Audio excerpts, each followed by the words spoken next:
let's dig into some of the last 2 feet. So the ultimate goal here is, well, how do you actually see this stuff all come together, right? So what goes on the screen? I know hopefully this is like a no-brainer, but VLC Player is a great player for testing, just to see how things work. It doesn't give you a whole ton of insights, but it's a good baseline to make sure, like, hey, if it plays here, you're probably pretty good. The tricky thing with VLC Player is I've seen it play a lot of things that other players can't handle, right? So it's a little bit too good in that regard. So as a user, if you want to use it, that's great for you. This is not like something that normally would happen. Most time it's video engineers and you're using that to validate and test and so forth.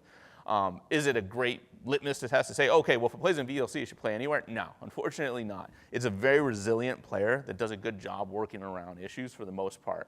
But it is a good kind of baseline. Like if it doesn't play in VLC Player, I can pretty much say it's not going to play almost anywhere, unless it's due to authentication, token issues, that type of stuff. But that's why you use your network tool up front.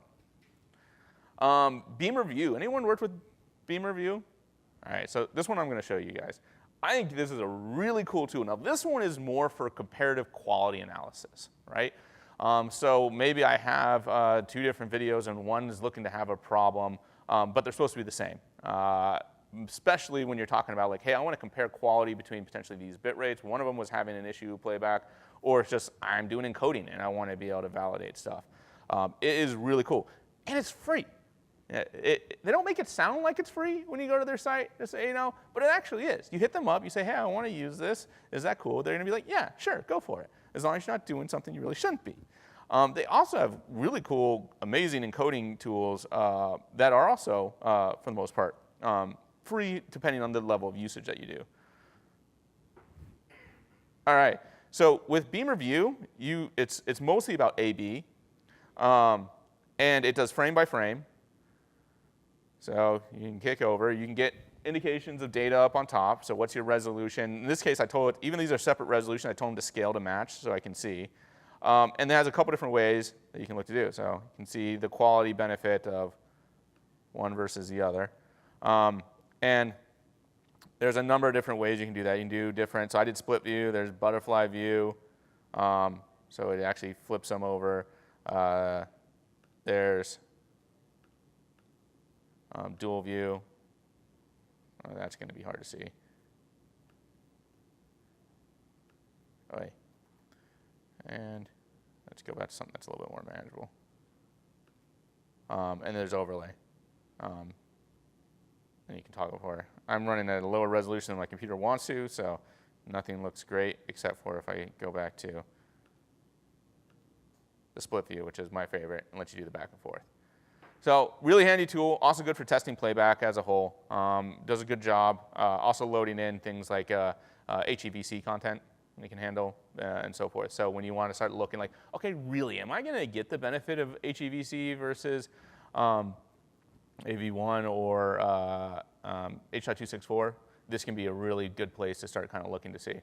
And you can see for yourself. You should get a benefit, let's be clear.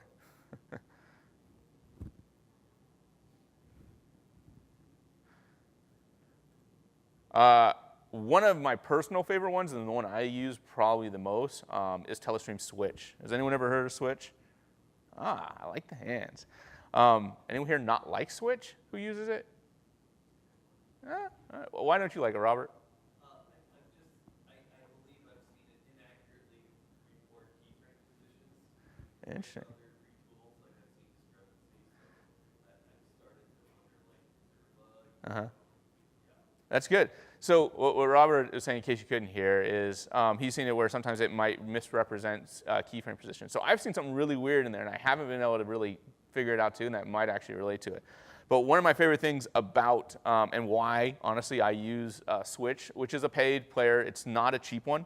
What Switch is really the value that you get out of what they tote and why they have a fairly hefty price tag on it, is it's meant to also be able to allow you to do key stuff when it comes to like fixing things, especially around subtitled closed caption data and so forth.